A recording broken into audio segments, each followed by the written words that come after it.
Hi friends. మానసికంగా బలంగా ఉండడం ముఖ్యమా? మనం శారీరక బలం ముఖ్యమా అనుకుంటే, మానసికంగా మనకి చాలా దృఢత్వంగా ఉండడం చాలా అవసరం.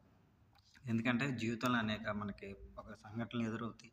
అలాంటి వాటిని ధైర్యంగా ఎదుర్కోవాలంటే ఫస్ట్ మనం మానసికంగా ఒక బలంగా, దృఢత్వంగా తయారవ్వాలి. సో, ప్రతి ఏదైనా చిన్న విషయం లేదా పెద్ద విషయాన్ని మీరు ఒక స్ట్రాంగ్‌గా తీసుకోవద్దసలు.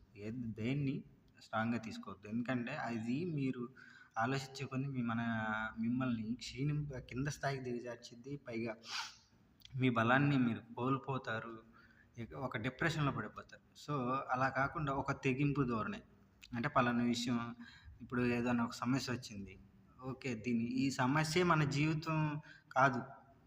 ఇది ఒక వచ్చిపోయే సమస్య అన్న ఫీల్‌లో ఉండి, మీరు మానసికంగా దృఢత్వంగా ఉండి దీన్ని ఎదుర్కోగలం అనుకుంటే, సో, మీరు జీవితంలో ఎన్నొచ్చినా గానీ తట్టుకోగలరు.